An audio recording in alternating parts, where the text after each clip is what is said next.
ये संकल्प ले कि हम जो गाय के लिए उम्मीदवार अपने आप से कहेगा कि मैं गाय के लिए काम करता हूं या करूंगा या संसद विधानसभा में आवाज उठाऊंगा तो ही हम उसको वोट दे, अन्यथा हम वोट नहीं देंगे।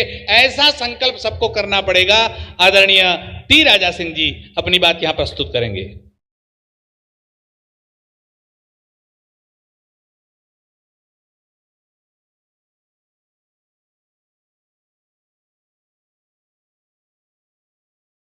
बहुत बहुत धन्यवाद। आज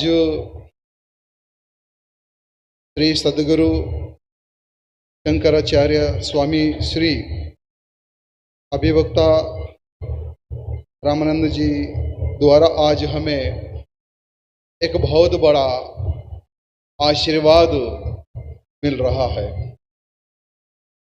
वैसे तो महाराज जी के बारे में हमने बहुत सुना और इच्छा थी कि महाराज जी के दर्शन हम कैसे करें, लेकिन हमारा सौभाग्य देखिए कि आज महाराज जी के दर्शन भी हुए और उनसे सम्मान भी प्राप्त हो रहा है और उनके समक्ष बोलने का अवसर भी मिल रहा है। तो ये जो अवसर जो मिल रहा है ना, ये हर किसी को नहीं मिल सकता, लेकिन जो व्यक्ति गौ माता की रक्षा करता है, जो व्यक्ति गौ माता की सेवा करता है ना, वो व्यक्ति को यह अवसर मिलेगा। और मैं गर्व से कहता हूं कि मैं एक हिंदू हूं और मैं गर्व से मेरी गौ मां की रक्षा के लिए तेलंगाना जैसे राज्य में, हैदराबाद जैसे क्षेत्र में, जिसको मिनी पाकिस्तान कहा जाता है, उस क्षेत्र में मैं गौ रक्षा का अभियान चलाता हूं। और मुझे गर्व होता है गुरुजी कि गौ माता की सेवा रक्षा करने से कितना पुण्य प्राप्त मिलता है कि आज मैं एक विधायक बना हूं तो सिर्फ मेरी गौ मां की रक्षा के लिए, और उनका आशीर्वाद आज मुझे मिला है। चाहे तेलंगाना की विधानसभा क्यों ना हो या तेलंगाना की कोई रोड पर क्यों ना हो, जहां जहां मुझे अवसर मिला वहां पर मेरी गौ मैया के लिए मैंने आवाज उठाई है। लेकिन गुरुजी, जैसे आप खड़ा बोलते हैं ना, वैसे भी हम भी खड़ा बोलने का प्रयत्न करते हैं, चाहे वो मेरे अपने क्यों ना हो, लेकिन मेरे अपनों से ही मुझे दुख होता है। जब हम सत्ता में नहीं रहते तब हमें गैया मैया की याद आती है, जब हम सत्ता में नहीं रहते तब हम उन पार्टियों को ऊपर हम ये आरोप लगाते कि तुम सत्ता में हो, सुप्रीम कोर्ट कहता है कि गौ माता की रक्षा हो, तो क्यों कानून तुम नहीं बनाते हो। जब हम सत्ता में नहीं रहते तो इस प्रकार की सोच हमारे में आती है, जब हम सत्ता में आते तो हमारे अंदर की ये सोच क्यों खत्म हो जाती है। यहां दुर्भाग्य की बात है।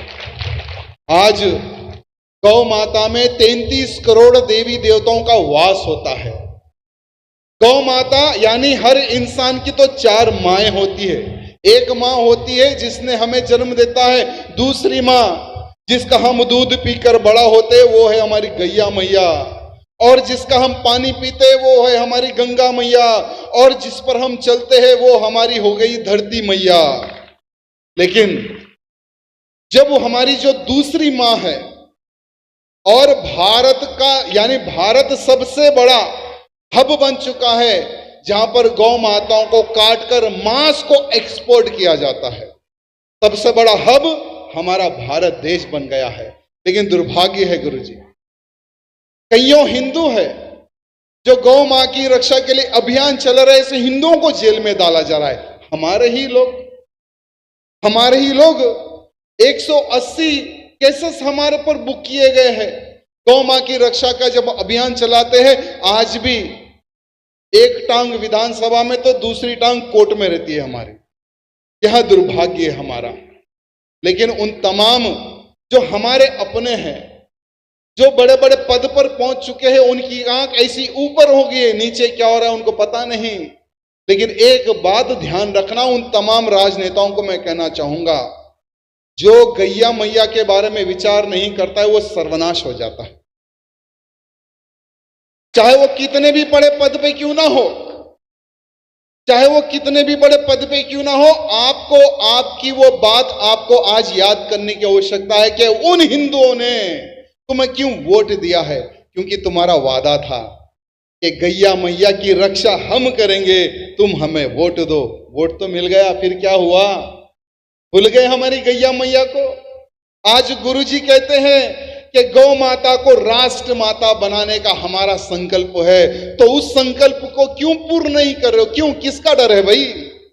गैया मैया को जो काट के खाता है ना, तुम अगर तुम्हारी गर्दन भी काट के दे दो तो तुम्हें वोट नहीं डालेगा वो।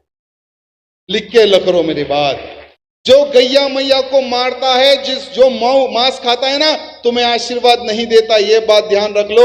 जो गैया मैया की पूजा करता है उन्हीं का वोट तुम्हें मिलेगा। अगर राजनीति के प्रति अगर हम बात करें तो ये बात मेरी लिख के लगा लेना। और उन तमाम हमारे बड़े नेताओं से हाथ जोड़कर निवेदन है, गुरुजी का संकल्प है, उन तमाम साधु संतों का संकल्प है, हर वो गौ भक्तों का संकल्प है कि गैया मैया को राष्ट्र माता का दर्जा मिले।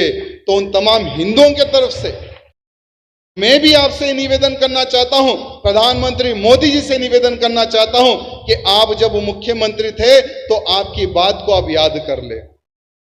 और अगर आप गौ माता को राष्ट्र माता का दर्जा मिलेंगे तो आने वाले चुनाव में आपकी 10 सीट बढ़ेगी, कम नहीं होगी। गौ माता को राष्ट्र माता का दर्जा दिलाएंगे तो आपको आशीर्वाद गौ माता का मिलेगा। यह बात मेरी ध्यान रख लेना।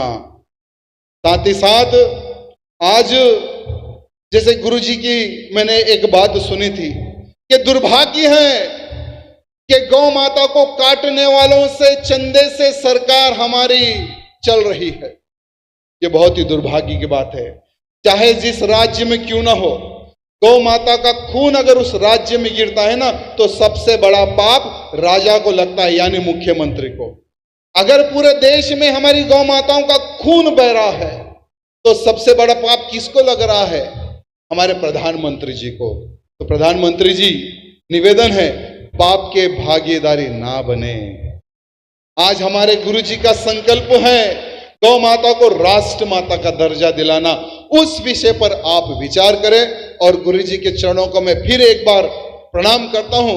जो आप जो विधायक, जो सांसद, जो गौ रक्षा के अभियान में जुड़े हुए हैं, उनका नाम स्वर्ण अक्षरों में जो लिखकर जो आप सम्मानित कर रहे हैं, इसके लिए आपके चरणों को मैं पूर्ण प्रणाम करता हूं और हृदय से धन्यवाद प्रकट करता हूं। जय माता, जय श्री राम, जय गौ माता। होगा। उन्होंने हमेशा ये सोचा, मुझे अगर सनातन धर्म में जन्म मिला है तो मैं सनातन के लिए लड़ूंगा, हिंदुत्व के लिए लड़ूंगा, गौ माता के लिए लड़ूंगा। और लड़ते लड़ते उन्होंने विधानसभा से इस्तीफा दे दिया कि अगर हम गाय को राष्ट्रमाता नहीं बना सकते तो हमारा जीना भी धिक्कार है। हम संसद में बैठकर क्या करेंगे, विधानसभा में बैठकर क्या करेंगे। और उसी तर्ज पर उन्होंने जो ये बात कही, इस बात के लिए विधानसभा में आवाज उठाने के लिए इसकी रिकॉर्ड पर किसी ने लिया कि नहीं लिया, हमारे शंकराचार्य जी इस बात को नोट करते हैं। और इसलिए हमारे ज्योतिष पीठाधीश्वर महाराज ने कहा कि ऐसे भले तेलंगाना से कोई है, कोई असम से है, कोई मध्य प्रदेश से, कोई महाराष्ट्र से, कोई गुजरात से, लेकिन इनको चुनकर लाया जाए और इनका अभिनंदन किया जाए कि ऐसे लोग रहेंगे तो गाय बचेगी, ऐसे लोग रहेंगे तो गौ हत्या बंद होगी। बहुत ही सुंदर क्षण है। गौ माता, गौ माता। आदरणीय टी राजा सिंह जी के प्रवचन तो हो चुका है, लेकिन एक लाइन में आप अगर आभार प्रकट करना चाहें तो। आज यहाँ सम्मान पाकर बहुत ही प्रसन्नता भी है और ऐसे महंत जी के हाथों से सम्मान प्राप्त हुआ है जिनका संकल्प है गौ माता को राष्ट्र माता बनाना, घोषित करवाना। और आज हम ऐसी धरती पर आए हैं जो छत्रपति शिवाजी महाराज की धरती कहा जाता है। छत्रपति शिवाजी महाराज ने बाली उम्र में गौ माता की रक्षा की थी। और आज हमारे महाराष्ट्र राज्य के उप मुख्यमंत्री जी उपस्थित हैं जिन्होंने गौ हत्या पर प्रतिबंध लगाया है पूरे महाराष्ट्र राज्य में। मैं उनको भी हृदय से बहुत बहुत धन्यवाद प्रकट करता हूं।